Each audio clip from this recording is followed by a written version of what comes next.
इस सेशन में बच्चों हम लोग पार्श्व क्रम में संयोजित प्रतिरोधक के बारे में पढ़ेंगे। तो रजिस्टर्स कनेक्टेड इन पैरेलल। इसके पिछले वाले में हम लोगों ने श्रेणी क्रम देखा था कि श्रेणी क्रम में तुल्य प्रतिरोध क्या होता है, धारा कैसी होती है, विभवांतर कैसा होता है। अब इसमें हम पार्श्व क्रम यानी कि पैरेलल कनेक्शन देखेंगे और इसके लिए हम लोग जो है एक एक्सपेरिमेंट या क्रियाकलाप करेंगे। तो आप जैसा देखिए कि एक सर्किट डायग्राम बना हुआ है जिसमें 3 प्रतिरोधक तार हैं R1, R2 और R3। ये समांतर क्रम में संयोजित है, मतलब इसके सारे तीनों सिरे एक तरफ से एक एंड से कनेक्टेड है और दूसरे सिरे इसके ये दूसरे एंड से कनेक्टेड है।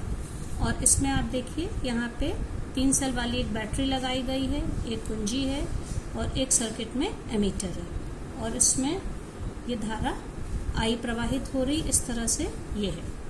तो अब इसमें किया क्या गया है कि ये जो वोल्ट मीटर है ये इसके समांतर में लगाया गया और ऐसा देखा गया कि वोल्ट मीटर को यहाँ से हटा के अगर किसी भी एक वायर एक तार के अनुसार, जैसे कि यहाँ पे देखिए R1 की ये पैरेलल लगाया, वोल्ट मीटर को यहाँ से हटा के जब यहाँ पे लगाया गया तो हमने देखा वोल्ट मीटर की जो तीनों के कंबाइंड में जो रीडिंग थी वही वोल्ट मीटर की रीडिंग यहाँ पर आई। इसी तरह से मान लीजिए वोल्ट मीटर को हम इसकी जगह पे हम इसके पैरेलल में लगाएं या इसके पैरेलल में लगाएं तो हम देखेंगे चारों कंडी मतलब एक तीनों रेजिस्टेंस के कंबाइंड में जो वोल्ट मीटर की रीडिंग है, मतलब जो विभवांतर का मान है वही वैल्यू है, चाहे हम यहाँ पे लगाएं यहाँ लगाएं यहाँ की। देखिए R1 में लगा के दिखाए, इस तरह से संयोजित करते हैं पैरेलल में, ठीक है। तो इससे ये हमें पता चलता है कि समांतर क्रम में प्रतिरोधों के बीच का विभवांतर हमेशा वही रहता है। जो पूरे सर्किट का विभवांतर है वही किन्हीं 2 तारों के बीच के किन्हीं 2 वायर का के लिए रहेगा। अब करंट देखिए जो I है, जैसा कि आप डायग्राम से देख रहे हैं, जो सर्किट में सर्किट करंट I है वो यहाँ से 3 पार्ट्स में स्प्लिट हो जाती है, क्योंकि ये ऐसा एक्सपेरिमेंट किया गया। यहाँ पे R1 के सीरीज में श्रेणी क्रम में एमीटर लगाया गया जो कि विद्युत धारा को नापेगा, इलेक्ट्रिक करंट को। तो हम देखेंगे इसकी मान लीजिए रीडिंग आई I1, फिर एमीटर को यहाँ से हटा के इस दूसरे वाले में लगा दिया गया। इस चित्र में एक ही दिखाया, यही काम हमको 3 बार करना है। अब R2 रेजिस्टेंस के सीरीज में हमने करंट लगाया तो ये I2 मान लीजिए करंट है। इसी तरह से एमीटर को अब यहाँ से हटा के हमने यहाँ पे लगा दें तो यहाँ पे हम देखेंगे क्योंकि अगर R1, R2 और R3 ये तीनों मान अलग अलग हैं तो तीनों बार एमीटर की रीडिंग अलग अलग आएगी, अर्थात तीनों प्रतिरोधों से 3 तरह की धाराएं बहेंगी, I1, I2 और I3। और अगर हम इन सारी रीडिंग्स को नोट करेंगे तो हम ये देखेंगे कि इन तीनों धाराओं के मान का योग यहाँ जो एमीटर, ये जो फर्स्ट सर्किट में यहाँ लगा था एमीटर, उसके योग के इक्वल है। मतलब कि पूरे सर्किट की जो धारा है, इसका मतलब है यहाँ पे आके समांतर क्रम में ये धारा 3 हिस्से में बढ़ जाती, एक धारा यहाँ से जाती, एक धारा यहाँ से जाती, एक धारा यहाँ से। 3 अलग अलग धाराएं होती हैं और यही तीनों धाराएं Y एंड पे, X एंड पे 3 पार्ट्स में स्प्लिट हुई थी। इनकी वैल्यूज अलग अलग थी, लेकिन Y एंड पे ये तीनों धाराएं मिल के फिर से एक हो गई और यहाँ पे ये I करंट बहने लग गई। जैसे मान लीजिए पूरे सर्किट की धारा का मान अगर 10 एम्पियर है, ठीक है, मान लीजिए यहाँ से 10 एम्पियर है तो 10 एम्पियर में हो सकता है यहाँ पे इस वाले में 3 एम्पियर की धारा प्रवाहित हो, इसमें 4 एम्पियर की धारा प्रवाहित हो और इसमें भी 3 एम्पियर की हो, या कोई भी रेशियो डिपेंड करता है R1, R2, R3 की वैल्यू पे। तो ये 3 हिस्से में डिवाइड, लेकिन यहाँ पे आके फिर से ये 10 एम्पियर की धारा पूरे सर्किट में प्रवाहित होगी। तो इससे हमें ये बात का पता चलता है कि समांतर क्रम में विभवांतर तो पूरे सर्किट का वही रहेगा, वो हर प्रतिरोध के 2 एंड के बीच में रहेगा, लेकिन धारा जितने प्रतिरोध लगे उतने हिस्से में बढ़ जाती है। तो हम ये कह सकते हैं इस एक्सपेरिमेंट, इस क्रियाकलाप से ये निष्कर्ष निकला है कि धारा I अगर 3 प्रतिरोधक तार लगे हैं उनमें अलग अलग 3 जो धाराएं बहती I1, I2 और I3, इन तीनों का जो योग होता है वो I के इक्वल होता है, मतलब I is equal to I1 plus I2 plus I3। इसी रिजल्ट का उपयोग हम लोग उस फॉर्मूले को निकालने में करेंगे कि जब 2 या 2 से अधिक प्रतिरोध या तार समांतर क्रम में संयोजित होते हैं तो उनका तुल्य प्रतिरोध क्या होता है।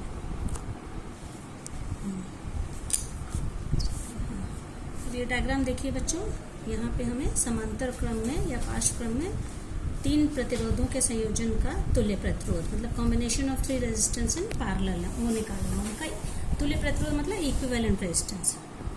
तो देखिए ये समांतर क्रम में इस तरह सर्किट बनाया जाता है, ये आप सबने देख लिया। तो हम ये मान लेंगे पूरे सर्किट में आई करंट बह रही है, ये बैटरी है, ये की है, ये आई करंट है, ये इसका डायरेक्शन ऐसे जा रहा है नेगेटिव प्लेट से पॉजिटिव की। यहाँ पॉइंट ए पे ये 3 रेजिस्टेंस है, तो ये करंट 3 पार्ट्स में डिवाइड हो गई, I1, I2 और I3 में। ठीक है, तो ओम्स लॉ के हिसाब से V is equals to I R, तो I is equals to V upon R. और समांतर क्रम में विभवांतर का मान थ्रू आउट, जैसे यहाँ V है, सब जगह पे ये V ही होगा।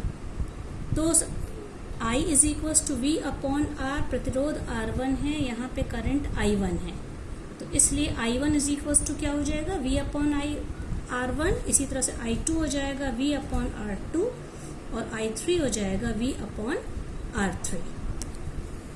ठीक है, ये A और B के बीच का विभवांतर है। तो इसमें, और ये मैंने पहले ही बता दिया है कि क्योंकि यहाँ पूरी करंट I यहाँ 3 पार्ट्स में डिवाइड हुई, I1, I2, I3 में, तो हम कह सकते हैं I is equal to I1 plus I2 plus I3। अब I1 का मान क्या रखा, V अपॉन R1, यहाँ पे जो हमने लिखा था, I2 का मान V अपॉन R2, I3 का V अपॉन R3। तो ये जो राइट हैंड साइड में देखिए V को हम कॉमन ले सकते हैं। V को जब हमने कॉमन ले लिया, तीनों जगह से V निकल गया, तो ब्रैकेट में क्या बचेगा, 1 upon R1 plus 1 upon R2 plus 1 upon R3, और लेफ्ट हैंड साइड की क्या वैल्यू I है। अब इसके बाद क्योंकि बिंदु A और B के बीच का तुल्य प्रतिरोध अगर हम R मान ले, मतलब R1, R2 और R3 का मिला के, जो इन तीनों का मिला के प्रतिरोध है, मान लीजिए कोई ऐसा वायर लगाया जाए A से B के बीच में, प्रतिरोध R का, जो इन तीनों का तुल्य प्रतिरोध हो, पूरे सर्किट में करंट I प्रवाहित हो रही है, विभवांतर V है, फिर से हम ओम्स लॉ से हम क्या कह सकते हैं, I is equal to V upon R। तो ये जो यहाँ पे हमने लिखा था I, इस I की जगह पे हम V अपॉन R रखेंगे, और यहाँ पे और राइट हैंड साइड की V in bracket 1 upon R1 plus 1 upon R2 plus 1 upon R3। तो हम इस तरह से इसको इक्वेट कर सकते हैं। अब देखिए दोनों तरफ V और V कैंसिल हो जाएगा, V कैंसिल हो गया, तो ये क्योंकि यहाँ नीचे डिनोमिनेटर में R है, तो 1 upon R is equal to 1 upon R1 plus 1 upon R2 plus 1 upon R3। अर्थात कोई भी 3 प्रतिरोध अगर 2 या 2 से अधिक अगर समांतर क्रम में अरेंज्ड हैं, तो उनका तुल्य प्रतिरोध निकालने के लिए हमें सबका रेसिप्रोकल मतलब कि व्युत्क्रम करके उनको ऐड करते हैं, तो वो तुल्य प्रतिरोध का व्युत्क्रम मतलब कि रेसिप्रोकल आता है, और उसकी फिर वैल्यू क्या आ जाएगी, फिर से हम जब उसको वो करेंगे, रेसिप्रोकल निकालेंगे, तो आंसर आएगा। इससे हमें ये भी निष्कर्ष निकलता है कि समांतर क्रम में संयोजित सभी प्रतिरोधकों के सिरों के बीच का विभवांतर समान होता है, और इसमें जो धारा होती है वो उसके प्रतिरोध के व्युत्क्रमानुपाती। देखिए I is equals to V upon R, I और R का व्युत्क्रमानुपात इनवर्स रिलेशन है, मतलब ज्यादा जितना ही प्रतिरोध का मान अधिक होगा, धारा उतनी कम होगी, प्रतिरोध का मान कम होगा, धारा उतनी अधिक होगी। तो 2 या 2 से अधिक प्रतिरोध में जो सबसे ज्यादा मान का प्रतिरोध होगा, उसमें बहने वाली धारा सबसे कम होगी, और इसमें तुल्य प्रतिरोध का व्युत्क्रम उनके प्रतिरोधों के व्युत्क्रम के योग के बराबर होता है। इसका मतलब ये फॉर्मूला है।